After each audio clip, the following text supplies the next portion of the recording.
Living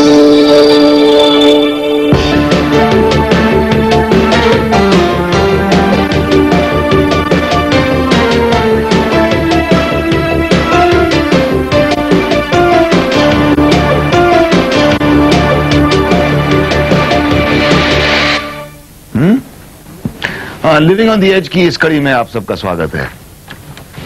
माफ कीजिए, इस सुबह की रूटीन की वजह से मैं आप लोगों के बारे में भूल ही गया। सर, आपने हमारा आज का अखबार देखा?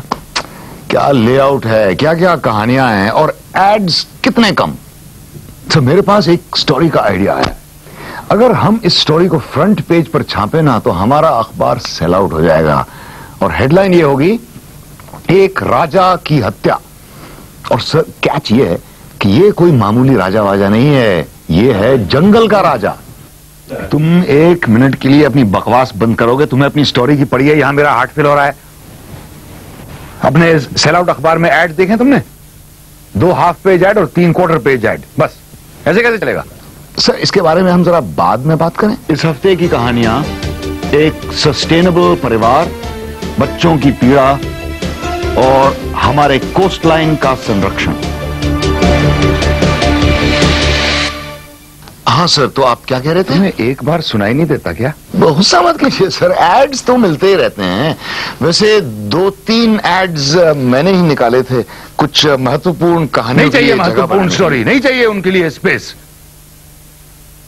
सुनिए सर, अगर हम पर्यावरण के मुद्दे नहीं उठाएंगे तो लोगों को अपनी जिंदगी से जुड़ी हुई चीजों के बारे में जानकारी कैसे मिलेगी? पांडे, मुझे तुम्हारी बातों का ना सर समझ में आ रहा है ना पैर।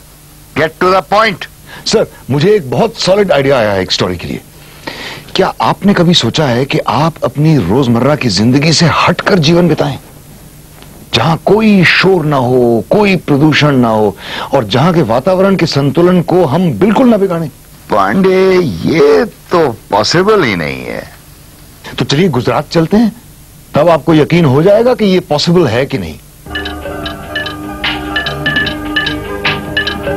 बड़े शहरों की जिंदगी, हर तरफ शोर शराबा और अफरा तफरी, लेकिन इन सब के साथ यहाँ की सुख सुविधाओं की भी कमी नहीं। हम में से भला कौन इस सब को छोड़ना चाहेगा? लेकिन कुछ लोग ऐसे हैं जो शहर की जिंदगी को छोड़ खुश हैं। मिसाल के तौर पर धीरेन्द्र और स्मिता सोनी जी, जिन्होंने अहमदाबाद की अपनी नौकरी छोड़कर गुजरात के ग्रामीण इलाके में घर बनाने का फैसला किया।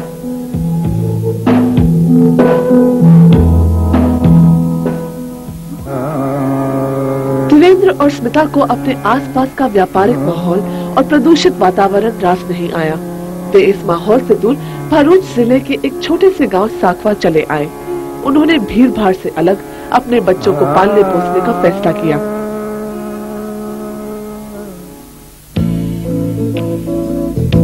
योगा के बाद समय है सुबह के नाश्ते को खेतों से इकट्ठा करने का, हमारे लिए और पशुओं के लिए भी।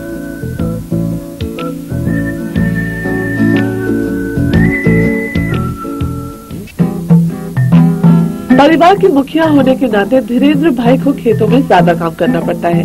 वे अपनी जमीन पर किसी भी किस्म के रासायनिक पदार्थ को इस्तेमाल नहीं करते, क्योंकि उनको लगता है कि इससे धरती नष्ट होती है। दोपहर के खाने का समय होने ही वाला है।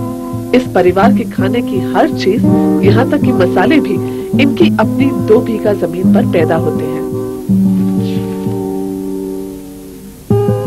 ये सब मसाले हैं, इसमें हल्दी, जीरा और नमक वो हम बाहर से लाते हैं, और जो चीजें हैं वो सब यहाँ होती है। ये जो गैस है वो मीथेन गैस है और वो डायरेक्ट गैस प्लांट से आता है। इधर बायोगैस प्लांट है, उसमें गोबर डालते हैं तो गोबर से ये गैस बनता है और ये गैस रसोई में इस्तेमाल करते हैं।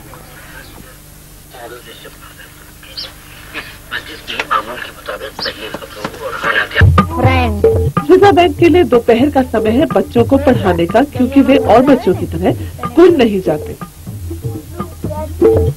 स्कूल में क्या होता है कि बच्चों को पूरी स्वतंत्रता नहीं होती है। उनको जो कुछ करना है वो वहीं पे नहीं कर सकते, फोर्सिबली वहाँ बैठना ही पड़ता है उनको। तो यहाँ तो हमने ऐसा नहीं रखा है, उसको जो करना है वो हम करने देते हैं। हम सब ये कुछ मैगजीन्स पढ़ते हैं, ये रेडियो सुनते हैं, बीबीसी पर तो हर रोज कुछ न कुछ नया आता ही रहता है।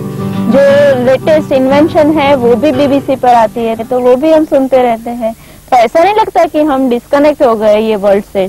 परिवार के खर्च के लिए थोड़ा बहुत पैसा आता है घर के पीछे एक छोटी सी वर्कशॉप से, जहाँ धीरेन्द्र भाई खेती के औजार बनाते हैं और ठीक भी करते हैं।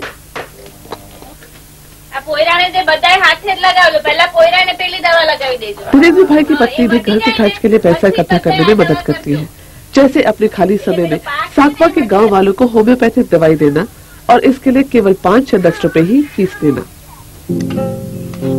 सोनी जी परिवार के लिए शहर छोड़ दूर गांव में जिंदगी गुजारने की वजह सिर्फ एक थी। वे शहर के भीड़ भाड़ से दूर स्वच्छ और शुद्ध जिंदगी जीना चाहते थे। गांव में रहकर उन्होंने यह समझने की कोशिश की है कि हम चाहें तो सिर्फ जमीन से अपना गुजर बसर कर सकते हैं। इसके लिए हमें हवा, पानी और जमीन के संतुलन को बिगाड़ने की कोई जरूरत नहीं।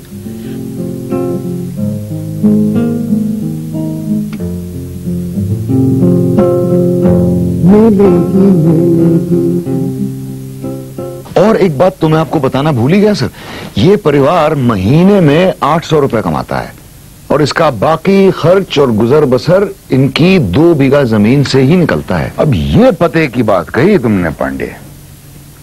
जस्ट इमेजिन, हमारे देश के जो 30% दरिद्र लोग हैं उन सबको 2-2 बीघा जमीन बांट दी जाए तो हमारे देश से गरीबी का नामो निशान ही मिट जाएगा। वाह वाह, क्या